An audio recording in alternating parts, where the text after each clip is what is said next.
지금 현재 상황이 저는 왜 이게 좀 약간 좀 위험하다라고 생각을 하냐면 지금 현재 상황이 굉장히 야권에 유리해요. 유리하죠. 네. 쌍특검의 이슈가 계속 걸려 있는 데다가 최상병 특검 같은 경우는 최상병 수사외압 사건 같은 경우는 이게 상당히 그 정황 증거가 많이 나오고 있단 말이죠. 그래서 네네. 국민들이 굉장히 의심하고 있는 상황이에요. 김건희 특검 같은 경우도 뭐 그거는 뭐 받은 게 맞으니까 디올백은 받았고 그다음에 주가 조작 의혹 사건 같은 경우는 재판이 진행 중이고 검찰이 계속 시간을 끌다가 부랴부랴 뭔가를 한단 말이지. 근데 부랴부랴 뭔가를 하는 그 뒷배경에는 이원석 검찰총장이 살짝 이 그런 뉘앙스를 비치기도 했습니다만은 이재명 대북 송금 의혹 사건 등 이런 것들도 철저히 같이 수사하겠다. 네네. 그래서 자기 임기 내에 끝내겠다. 네네. 이게 지금 9월이에요, 임기가. 네네. 9월 15일인가 그럴 거예요. 그럼 8월 달까지 다 끝내야 되거든요. 네네. 그러면 이게 의미하는 거는 본인들 검찰을 구제하기 위해서 스스로 검찰이 중립적이다라는 거를 이제야 조금 좀 뒤처리를 하기 위해서 이원석이 어떤 알리바이를 만들고 있는 게 아닌가. 그러면서 정치권에는 둘 다에게 어떤 도전, 실현 또는 어떤 과제, 법적 과제 이런 것들을 또 던지는 것 아닌가 그런 생각이 저는 좀 들어요. 그렇게 해석할 수도 있지만 네. 또 한편으로 보면은 전방위적인 사정 국면으로 정치권을 초토화시키겠다. 그럴 수도 있고. 저는 그럴 수도 있다고 보는 그럴 게 수도 있고. 지금 대통령실에 법률수석실, 민정수석실 만들겠다고 하지 않습니까? 그렇죠. 저는 지금 이원석 총장이 자의적으로 이런 국면을 끌고 가고 있다고 보지 않아요. 대통령실과 어떤 형태든지 간에 교감이 교감이 있다라고 네. 저는 보고 있거든요.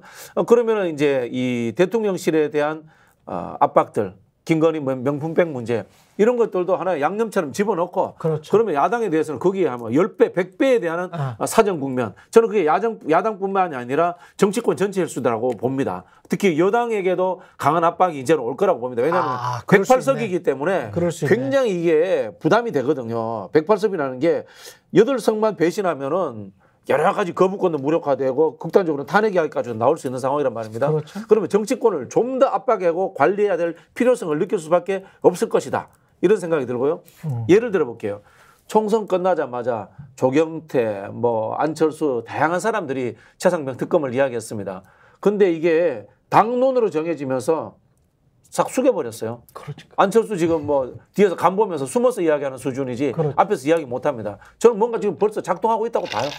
법률수석실 이야기 나오고 검찰에서 이런 이야기 나오고 하면서 사정 국면으로 가기 위한 어떤 신호탄이 이미 쏴졌다. 그리고 이제 여권에 있는 사람들이 더 빠르지 않습니까? 네. 그런 것들을 이미 느끼고 있다고 저는 그렇게 해석합니다. 네, 정치적으로 보면 이런 측면이 있습니다.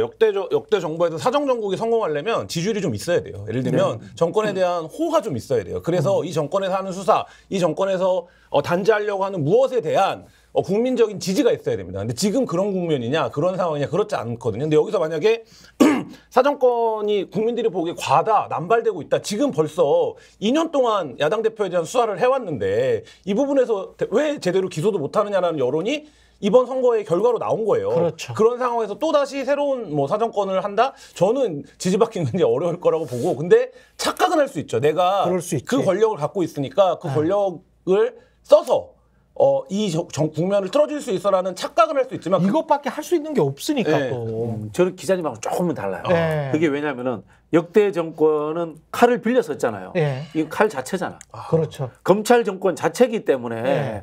저는 이 여론에 관계없이 사정권을 휘두를 것이다 이렇게 생각을 하고 있고요. 그건 왜냐하면은 이 정권이 국정 운영이랑 관계없어요. 사정권을 가지고 야당 탄압하고 사정 국면을 만드는 것 외에는 언론을 틀어막고 노동계 탄압하고 관계없고 할 줄 아는 게 이것밖에 없고 그다음에 또 한편으로 생각하면은 윤석열 대통령과 이 본부장 사법 리스크라는 게 원래 있던 거예요. 그렇지. 원래 있던 건 그러면은 대통령 끝나면 없어집니까? 또 그대로 있습니다. 형사상 불소추 특권이 없어지면은 대통령이 그때 가서 수사받아야 될 상황이 온단 말입니다. 법률가이기 때문에 그건 잘할 거라고 봐요. 그렇죠. 그래서 이걸 정치적으로 해결하기보다는 이 사정권, 검찰 권한을 대해서 영구적으로 나와 깊은 관계를 맺을 수 있는 구조에 대해서 좀 고민할 거라고 봐요. 이게 지금 나온 뭐 법률수석실, 민정수석실 이야기라고 보고 그래서 모든 것, 뭐 경제 권력, 뭐 외교 안보 문제 이런 것들을 다 놓더라도 검찰 권력만큼은 내가 은퇴하는 날까지 때로는 은퇴한 이후에도 잡아야 되겠다는 생각을 저는 갖고 있을 거라고 봅니다. 그러면은 나 빼고 어지간하면 조금만 나오면 다 기소할 수 있는 그런, 그래서 어떻게 보면 김건희 특검이 나온 것 같고 최상병 특검 같은 경우도 마지막으로는 뭐 누군가를 생각하고 있겠죠. 대통령실에 누군가를 토사구팽의 마지막 엔드 스테이트로 딱 생각을 하고 여기까지만 자르자. 그렇게 마음속으로 생각하고 있을 수 있겠지. 지금 말씀하신 대로. 그런 가능성이 많다고 봅니다. 근데 저는 뭐 무슨 말씀 하시는지 충분히 이해는 하는데 저는 우리나라 국민들의 수준과 정치가 돌아가는 순리로 봤을 때 불가능한 판단이라고 봐요. 그러니까 왜냐하면 말씀하신 대로 할 수 있습니다. 드라이브도 걸어볼 수 있고 뭐 그거에 특화돼 있다 이것도 동의할 수 있는데 근데 이게 수사권의 논리로만 보면 예를 들면 검찰총장이면 여전히 직위가 할 수 있다고 봅니다. 그러니까 일직선으로 달려갈 수 있죠. 근데 이거는 검찰총장이 아니라 지금 대통령이기 때문에 사실 이제 그 부분에서 내가 창만 휘두를 수 있는 사람이 아니기 때문에 사실 이제 그 부분의 논리가 하나 있고 그게 누가 보더라도 국민적 판단에서 동의가 돼야 돼요. 근데 국민적 판단의 범위를 넘어서는 행위가 벌어진다라고 하면 지금도 지지율이 불안한데 그러니까 말하자면 8석만 이탈하면 어떤 일이 벌어질지 모르는 의회 구조에서 여러 가지 면에서 말씀하신 대로 가능성이 있지만 여러 가지 면에서 굉장히 다루기 까다로운데 그게 앞에 얘기로 돌아가면 그 까다로운 걸 다룰 실력이 있어 보이지 않나. 그래서 이제 이렇게 이야기가 또 동의가 되는데 한편으로 보면 이게 결국은 국회의 몫을 하는 거예요. 그렇죠. 국회의 몫을 말씀하신 것처럼 예를 들어 보면은 전두환이 노태우한테 정권 물려준단 말이야. 근데 노태우가 전두환 백담서 보내버려요. 군사 정권도 결국은 뒤통수 친단 말입니다. 후임자가. 검찰 정권도 마찬가지입니다.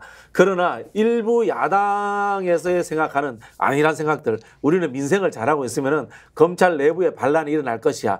우리 그런 평론들, 그런 기사들 지금 이미 나오잖아요. 이거는 저는 검사들이 어떤 사람? 그렇게 전제 자체가 잘못됐다는 것이고요. 결국은 내부를 흔들려면 외부에서 때려줘야 돼요.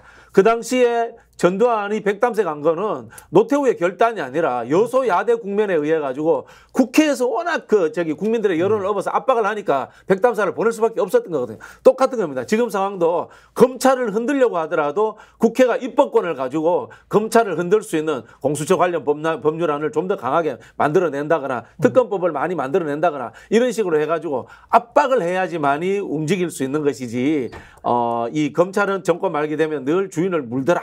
이런 식의 사고로 기다려서는 안 된다라는 그 이야기를 좀 드리고 싶네요. 뭐 정치적으로 보면 검찰권에 대한 견제 여부도 있고 특검도 사실 대통령 입장에서는 국회가 어떻게 움직이냐에 따라서 굉장히 서늘한 사안들이잖아요. 그렇죠. 최상병 특검은 뭐 이 방송에서도 여러 차례 얘기했지만 여러 빌드업들이 있는 거잖아요. 이 특검을 통해서 해나가려고 하는. 그 김건희 여사는 직접 당사자를 건드리는 문제이기 때문에 사실 이 특검 전국은 대통령이 거부할 수가 없이 6월이 지나면 옵니다. 오고 거부권을 행사해도 또 어쨌든 계속 굴러갈 거기 때문에 이 두 개의 특검을 놓고 근데 나는 수사받지 않는데 사정권을 막 휘두른다. 이거에 대한 국민들의 판단은 분명히 존재할 겁니다. 스픽스는 말하는 언론입니다. 대세는 유튜브, 그중에서 스픽스. 좋아요, 댓글, 구독, 알림 설정. 여러분이 저희를 사랑해 주시고 우리가 여러분을 사랑하는 4가지 방법입니다.